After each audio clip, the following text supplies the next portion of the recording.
What's going on, everybody, ladies and gentlemen? Today's $1 million question is the Mustang GT Premium worth it? And I'm going to say yes, I do believe it is worth it. So I'm going to give you my reasons as into why you should buy a GT Premium. So first things first, we're going to start with a sound clip. We're going to do a start.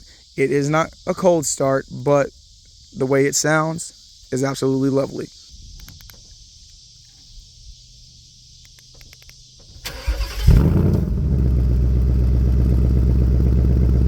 That is just an absolutely amazing sound, and I love it. I absolutely love it. We're going to work our way around to the inside of the car. We'll talk about that. Then we'll work our way back out to the outside and discuss some other things with her. Let's hop in, shall we? Okay, here's why I believe you guys should get the GT Premium over just the normal GT. All right. The GT Premium offers both of best worlds, in my opinion, and not necessarily just opinion. To me, it's more of a fact, and here's why. In the GT Premium, you get the bigger screen rather than that tiny little dinky screen. You get navigation. If we can get that to pull up. It's being slow right now. There we go. You got your phone set up, and you got your climate. You have your audio, and the display is easy to navigate through. It really is. I really believe Ford did a good job with the setup. You got your heated and you have your cooled seats. It's hot, it's summer. Clearly I have my cooled seats on. You have your toggle switches down here, which is very race aesthetic, which comes with the premium package. When I saw these in the Mustang, I was like, I have to get the premium. I have to have the race toggles. That's just me. Got the all leather interior. Mine is all black with the lovely rapid red exterior color. And also, when you go to the GT model, you get the high revving Coyote V8. I love high revving engines. Been that way ever since I owned an M346. I knew I had to get high revving engines, and being that they made a muscle car, a high revving engine, I had to jump on it, guys. I had to. Without a doubt, I had to do it.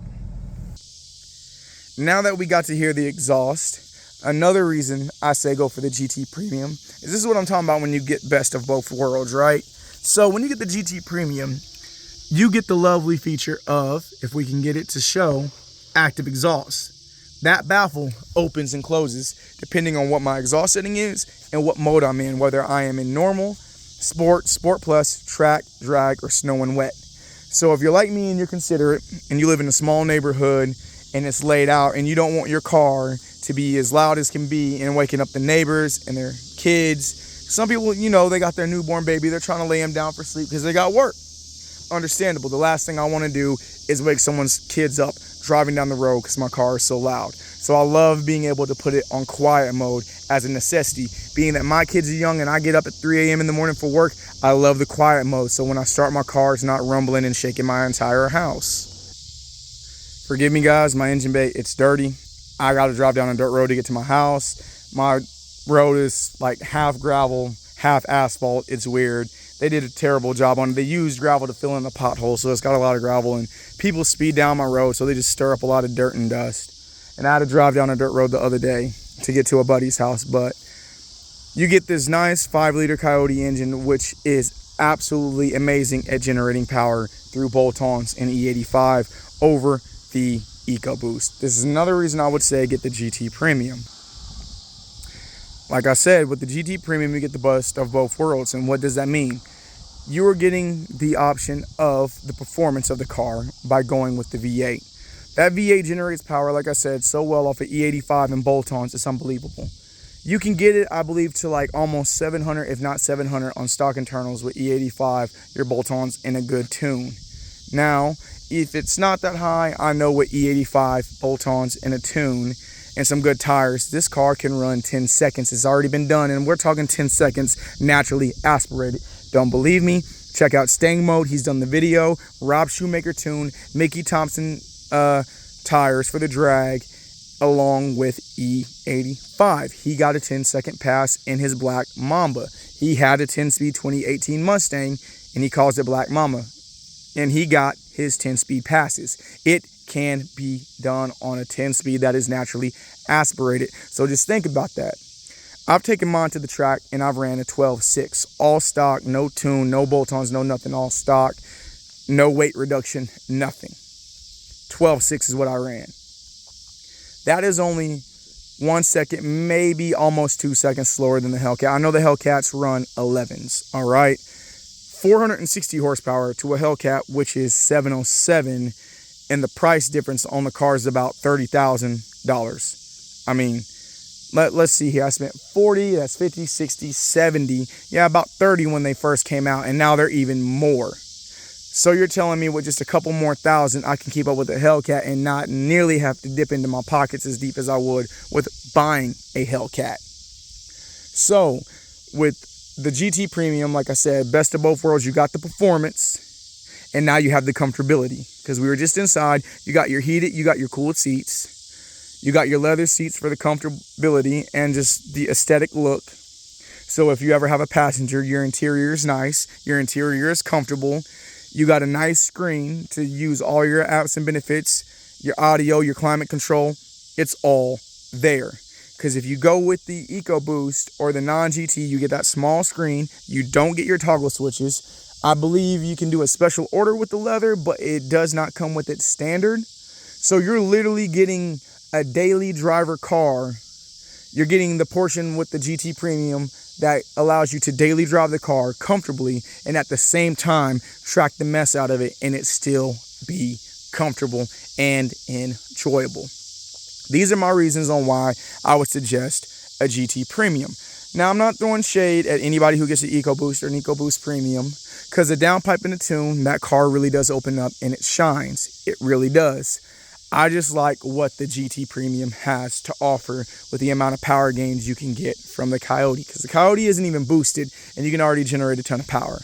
Yes, an EcoBoost can keep up with the Coyote with the downpipe and the tune. They can. But when you do a tune and the bolt-ons to this Coyote, it is phenomenal at what you can do. Also, with the GT model, you get these nice big 6-piston brakes right up here. The car stops unbelievably good, unbelievably quick.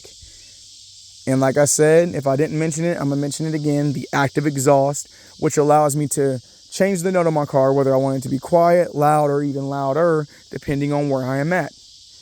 I live in a small town. So when I wake up in the morning, the last thing I want to do is drive down my neighborhood block and wake everybody's kids up with a loud car. Even my own. I keep my car in the garage. My other Mustang was a lot louder because it had Flowmasters. And I had a big hole in my muffler, I'm not going to lie. It sounded good still, it was just exceedingly loud. So when I'd start it, my walls would shake, the house would rumble a little bit. I don't want to wake up my kids, especially being at the time, my daughter was a newborn baby. So being able to have the option to put your car on quiet mode is nice. It's lovely.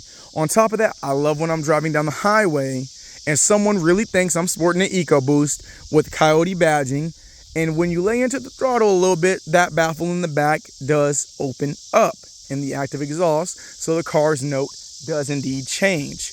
But then you can also change it through your settings and open it up whenever you're on the highway or you're out of town. I have mine on a time. After noon, the car goes to normal mode. When it starts up, it sounds normal. That's just what it is. It sounds absolutely normal. And I like that. So when it comes down to weighing out your options of getting a GT or the GT Premium, I recommend the Premium because you get all the bells and whistles. And the Premium can come with the 1001A package, which gives you the heated steering wheel and the full digital dash display, which I wish I had. Mine did not come with it, and they did not have one on the lot that had one. And I couldn't wait 6 months because I was in desperately need of a car when I got this. Not a fan of red, but this Rapid Red is lovely. It has grown on me, because if I get red, I would prefer a brighter red like Race Red or Torino Red, but it has grown on me. This red does get pretty bright in the sun. The sun is starting to set, so it isn't as bright as it was earlier. I've actually been out here for a minute trying to make this video. Cars keep coming by, people keep interrupting, etc. It is what it is. She ain't the cleanest. I didn't clean up my rims or my tires or wheels or any of that, but I did clean the exterior up some. But those are all my reasons on why I believe that you should get a GT Premium. You're getting the best of both worlds. You're getting the performance, you're getting the comfortability and the practicality of having a daily driver that can perform exceedingly well. I would prefer to get this over the EcoBoost. The EcoBoost, like I said, you get a nice power bump from going with the downpipe and the tune, but it doesn't go as far as the Coyote. It doesn't. The interior is lovely, it's comfortable, it's sporty looking. The race toggles, I love. It all depends. You might not care for that, so you might want to go for the EcoBoost, or you may just decide to settle for a base GT to save that money. That is all optional and opinion based. I just prefer, I think you would get the better bang for your buck getting the premium, because at some point you may want the later features, and if you get the premium, you already got them. We are back inside now, guys, and to wrap it up, I'm going to talk a little bit about the transmission. I went with the 1080R simply because that the manual transmission in the model for the S550 was not the best. A lot of people were having issues with them, and there's not any cars that can outshift this 10-speed. This car makes 460. 460 between, I'd probably say 520, this car will outrun because of how it shifts. You have 4 more power bands, or I should say torque bands, power bands, however you want to say it, because you got 4 more gears that you're going to accelerate hard in and pull in the top end. This car has an amazing top end pulling power. A lot of people says the low end pulling power isn't all that great. Hopefully I can bring another video to you guys later.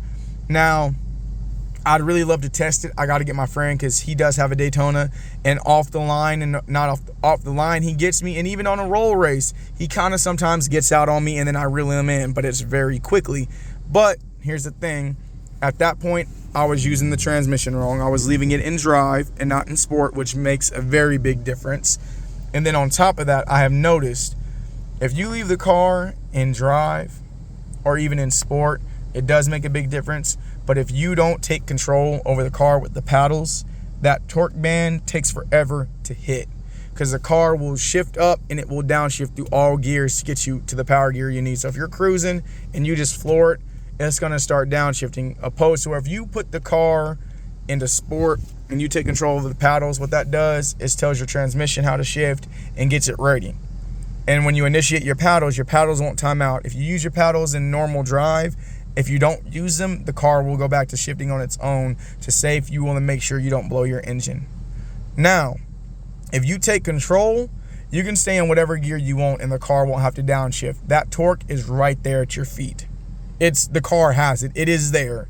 So I would like to bring you a video on me lining up with my buddy and using the paddle shifters and see how much his Daytona can get out on me with me using my paddles. Or is it going to be closer, or am I going to actually outrun him because I have the torque there and I have the lighter car?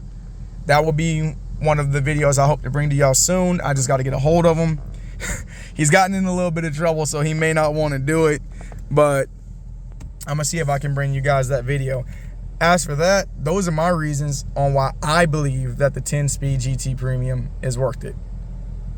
GT Premium, but I recommend the 10-speed, being that the manual was not all that great. It really wasn't. So that's it for this video, guys. Y'all have a blessed Saturday, and I hope y'all have a great evening.